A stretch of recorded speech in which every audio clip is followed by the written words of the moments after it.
Tess Holliday is having a temper tantrum. Hi, I'm Lola, personal trainer and nutrition coach on a mission to shape a better you together. And today we are reacting to some tweets from Tess Holliday. Let's beast it. I like how this dress had me on worst dress list when I wore it in January, but now because a bunch of skinny people wore it on TikTok, everyone cares. So to give a little bit of a background, this dress, she wore it in January, and in summer it became a trend on TikTok. So to come back to this tweet, Tess Holliday seems to be saying that the dress is now popular because skinny people wore it rather than when she did. Okay, my take on that is that first of all, it is a matter of preference. Then we cannot really predict what trends or not. Now, I don't know the full story behind this dress becoming trendy on TikTok or how it began, but it seems like more women of a smaller frame were wearing the dress, which is, in my opinion, the problem that Tess has here.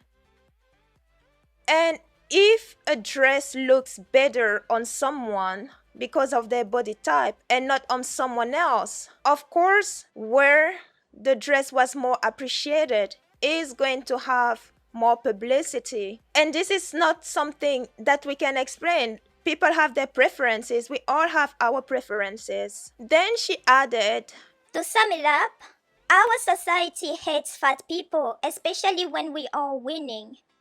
Tess Holliday, she's obese. She calls herself a plus size model, but honestly, she's an obese model, not a plus size model. And winning how? Because Tess, you have obesity, and having obesity is not winning.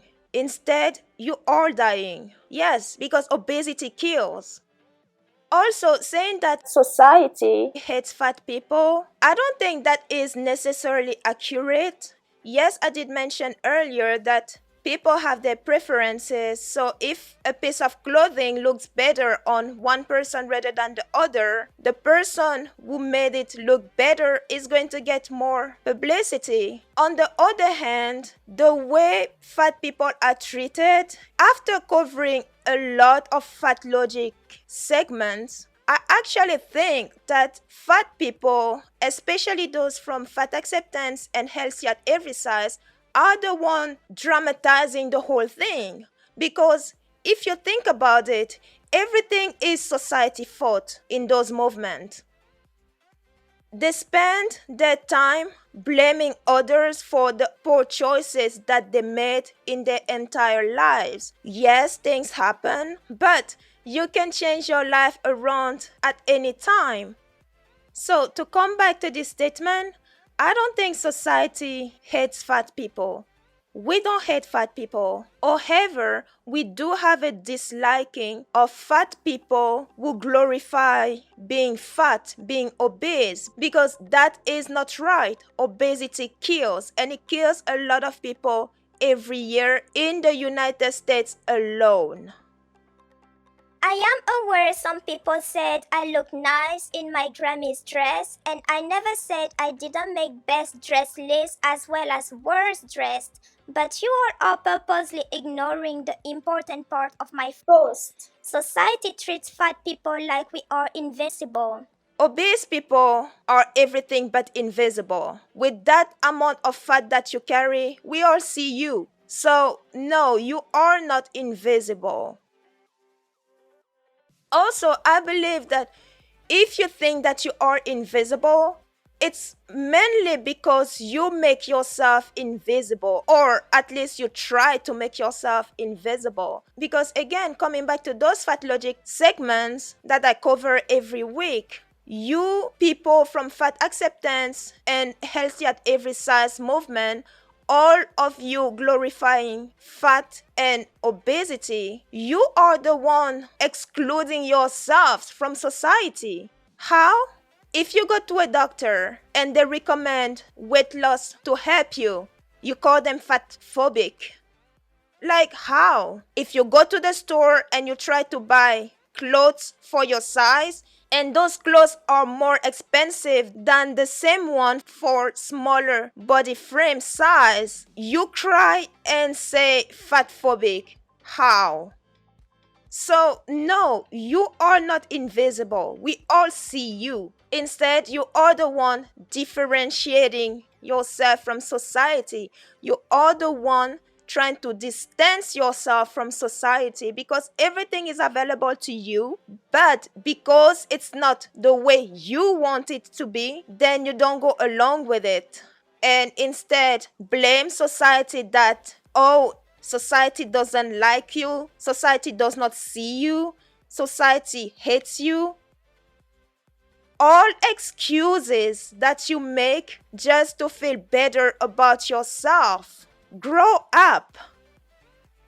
Look at all of the black plus-size women that blazed trails in so many areas for so long and the erasure that happened. Okay, first of all, what does race have to do with this?